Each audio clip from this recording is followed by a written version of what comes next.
आज मु आपन सहित ओडिशार आउ गोटे पारंपरिक रेसिपी चित्तौ पिठार रेसिपी शेयर करबी जहाँ को आम श्रावण मसरे चित्ता लगी अमावास्या चित्तौ अमावास्या बन था। एमती तो चित्तौ पिठा बहुत प्रकार बना जाए था। आज मु आपन सहित क्षीर चित्तौ पिठार रेसिपी शेयर करबी। एथिरे पिठा आपन पूरा धला बनब आ ठंडा बा भी कणिया रहिबो। मेजरमेंट पूरा सठिक रहिबो जोथरे कि आपन प्रथम थर भी पूरा परफेक्ट बने पारिबे। नमस्कार मो अपू कुकुतपड़िया चैनल आपन समस्त को बहुत बहुत स्वागत। चलतु स्टार्ट करिबा आज रेसिपीटी। प्रथमे गोटे बोल नहीं जावा गोटे कप नॉर्मल अरुआ चाउल जो आम पिठा बन था से चाउल आपड़ ये जेकोसी गोटे कप ग्लास कि गिना सेट करनी जो सब जिन मापिकी ने प्रथम थर भी रेसिपी परफेक्ट बनब।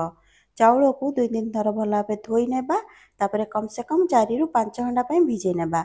जदि सकाळे बनैबा चाहूथिबे ताले रातिरे शोइबा पूर्वरु भिजे पारिबे। चाउल जेते भल भाव भिजी जीवो भल भाव चिक्कण करके सहजरे आमे बाटी पारिबा। 4-5 घंटा परे गोटे जाली को छाणी नेबा चाउल को कारण एथिरे थिबा एक्स्ट्रा पानी बाहर जीवो आ चाउल बाटिया पई पानी आमे मापिकी देबा। सबु जिंस सठिक मापरे नेले परफेक्ट बनिबो प्रथम थररे। या परे गोटे बोल ले नै जिबा किछि धळा चूड़ा लाल चूड़ा नेबेनी पिठार कलर भल आसीबनी। धळा चूड़ा रे धळा पिठा बनिबो। जो कप रे चाउल मापिकी नैथिले सेम कप रे मापिकी आधा कप चूड़ा नेबा माने चाउलर आधा नेबा चूड़ा भल भाव धोई नेबा आ संगे संगे पानी रू छाणी नेबा नले चूड़ा बेसी भिजी जीवो। या परे 4 ରୁ 5 बड़ चामच पानी देकी भिजे देबा। 10 ରୁ 15 मिनिट पई भिजिया पई छाड़ीबा सेतिक टाइम रे भिजी जीवो सहजरे। चूड़ा भिजिया भितरे गोटे ग्राइंडिंग जार रे छाणी रखिया चाउल देबा आ दे देबा पानी आधा कप सेम कप रे मापिकी जो कप रे चाउल मापिथिले भल भाव चिक्कण करके बाटी नेबा। एमती कम पानी रे बाटिले चाउल सहजरे भल भाव चिक्कण हेकी बाटी हेबो। या परे एथिरे दे देबा गोटे कप नडिया कोरा सेम कप रे मापिकी जो कप रे चाउल मापिथिले माने चाउल जेतिकी नडिया सेतिकी नेबा। एइठी गोटे कथार ध्यान रखिबे नडिया को पूरा तळ जाय कोरिबेनी टिके छाड़ी देबे। तळे थिबा ब्राउन कलर जो चोपा सेटा नडिया रे मिसिले पिठा धळा बनिबनी कला कला देखा जिवो। या परे देखंतु चूड़ा भला भाव भिजी गलानी या को भी दे देबा ग्राइंडिंग जार रे। या सहित दे देबा 2टी गुजरात रो मंजी भल बासना पई आ पानी देबा आधा कप सेम कप रे मापिकी जो कप रे चाउल मापिथिले टोटाल ले गोटे कप पानी लागिबो बाटिया पई। एमिति चाउल को अलगा बाटी तापर चूड़ा और नडिया देकी बाटिले सहजरे चिक्कण हेकी बाटी हेबो। जदि सबु जिंस को एकाठी बाटिबा भल भाव चिक्कण हेबनी। पानी जदि गोटे 2 चमच अधिक आपन को लागिबो आपन चाहिले देई पारिबे।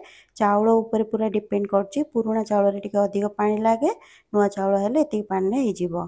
खाली ध्यान रखिबे बहुत अधिक पानी देबेनी। बैटर कंसिस्टेंसी देखंतु एतिकी रखिबे डोसा बा चकुली बैटर जेमति बनता सेमति बनेबा। एथिरे चूड़ा अछि तो बेसी पतला बैटर बनेले भल बनिबनी। जदि चूड़ा न थांदा ताहले आपन आउ टिके पतला बैटर करि पारथांते। एबे याकू घोड़े की 2 ରୁ 3 घंटा पई रेस्ट रखिबा। या परे गोटे कड़ाई रे 3-4 चमच पानी देकी 1 लीटर बा 4 कप क्षीर दे देबा। सेही कप रे मापिकी जो कप रे आमे चाउल मापिकी नैथिले टिके पानी देकी क्षीर देले क्षीर तळु लागिबनी जेमति कि मु सब बेले कहि थाए। बिना चूड़ा रे चित्तौ पिठा बनाया पई चाहूतिले लिंक आपन को तळे डिस्क्रिप्शन बॉक्स रे मिल जिवो आपन चाहिले चेक कर परिबे।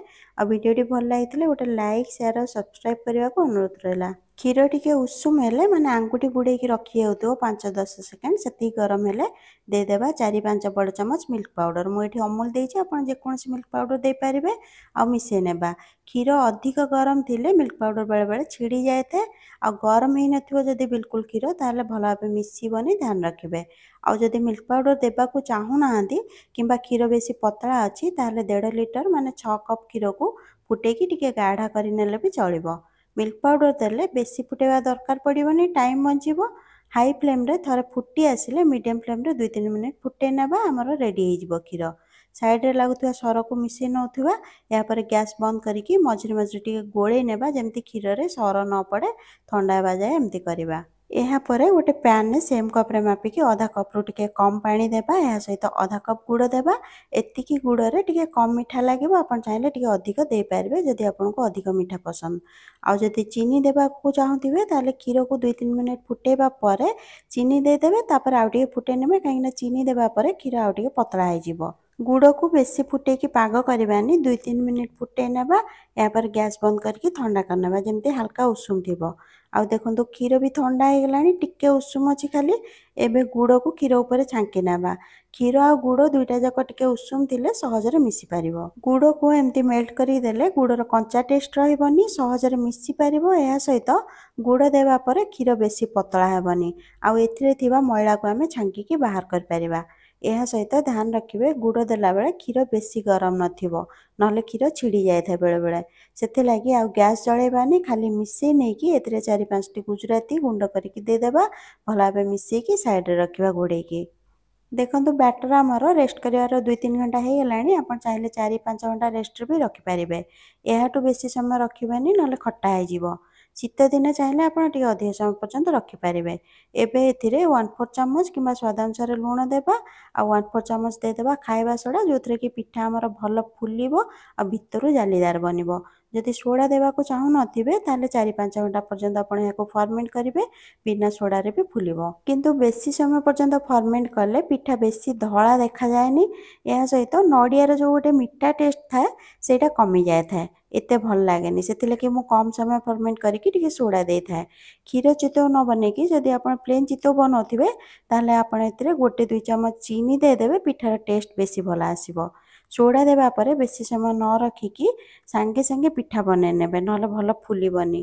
ଦରକାର ହେଲେ ଆପଣ ଏଇଠି 1-2 ଚାମଚ ପାଣି ଦେଇପାରିବେ ଯଦି ବ୍ୟାଟର ବେଶୀ ଗାଢ଼ା ଦେଖାଯାଉଥିବ।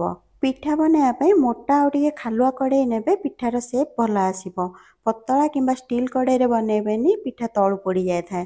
କଡ଼େଇକୁ ଲୋ ମିଡ଼ିୟମ୍ ଫ୍ଲେମ୍ରେ ଧୂଆଁ ବାହାରିବା ଯାଏ ଭଲ ଭାବେ ଗରମ କରିବା, ନହେଲେ ପିଠା ଭଲ ଫୁଲିବନି। ଧ୍ୟାନ ରଖିବେ ତେଲ କିମ୍ବା ଘିଅ ଲଗାଇ ନେବା।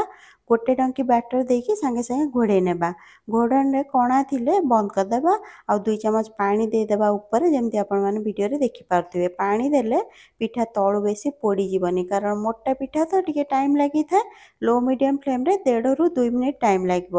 ଯଦି ଆପଣ ଟିକେ ଅଧିକ ବ୍ୟାଟର ଦେଇଥିବେ ତାହେଲେ ଆଉ ଟିକେ ଅଧିକ ଟାଇମ୍ ଲାଗିବ। ଏଇଠି ଧ୍ୟାନ ରଖିବେ କ୍ଷୀର ଚିତଉ ବନାଉଥିଲେ ବେଶୀ ବଡ଼ ବଡ଼ ପିଠା ବନାଇବା ଦରକାର ନାହିଁ, କାହିଁକିନା କ୍ଷୀର ପଡ଼ିବା ପରେ ଫୁଲି ଯାଇଥାଏ। ଯଦି ନର୍ମାଲ ଚିତଉ ବନାଉଥିବେ ତାହେଲେ ଆଉ ଟିକେ ବ୍ୟାଟର ଦେଇକି ଟିକେ ବଡ଼ ପିଠା ବନେଇ ପାରିବେ। ଯେହେତୁ ଚିତଉ ପିଠା ତ ଓଲଟେଇବା ଦରକାର ନାହିଁ, କ୍ଷୀରକୁ ହାଲକା ଗରମ କରିକି ସେଥିରେ ପିଠାକୁ ଦେଇଦେବା। ଏଇଠି ଧ୍ୟାନ ରଖିବେ କ୍ଷୀରକୁ ବେଶୀ ଗରମ କରିବେନି, ନହେଲେ ଛିଡ଼ିଯିବ। ପିଠା କିନ୍ତୁ ଆପଣ ଗରମ ଗରମ ସେଥିରେ ଦେଇପାରିବେ। କ୍ଷୀର ଆଉ ପିଠା ଦୁଇଟା ଯାକ ଗରମ ଥିଲେ 10-15 ମିନିଟ୍ରେ ପିଠା ଆପଣଙ୍କର ଭିଜିଯିବ। ଯଦି ଗୋଟେ କିଛି ଥଣ୍ଡା ଥିବ ତାହେଲେ ଆପଣଙ୍କୁ ଆଉ ଟିକେ ଟାଇମ୍ ଲାଗିବ। ପିଠାକୁ ସର୍ଭ କଲାବେଳେ ଉପରୁ ଟିକେ ଗୁଡ଼ର ସିରପ କିମ୍ବା ଯେଉଁ ପାଣି ଗୁଡ଼ ମିଳେ ସେଇଟା ଦେଇକି ଯଦି ସର୍ଭ କରିବେ, ଦେଖିବା ପାଇଁ ସୁନ୍ଦର ଲାଗିଥାଏ ଆଉ ଖାଇବା ପାଇଁ ଟେଷ୍ଟ ଲାଗିଥାଏ। ରେସିପି ବିଷୟରେ ନିଜର ମତାମତ ଦେବା ସହିତ ଲାଇକ୍, ସେୟାର ଆଉ ସବସ୍କ୍ରାଇବ୍ କରିବାକୁ ଭୁଲିବେନି। ଫେସବୁକରେ ଦେଖୁଥିଲେ ଫଲୋ କରିବାକୁ ଅନୁରୋଧ ରହିଲା। ପୁଣି ଦେଖା ହବ ଗୋଟେ ନୂଆ ରେସିପିରେ। ସେ ପର୍ଯ୍ୟନ୍ତ ଖୁସି ରୁହନ୍ତୁ, ହେଲ୍ଦି ରୁହନ୍ତୁ ଆଉ ସେଫ୍ ରୁହନ୍ତୁ।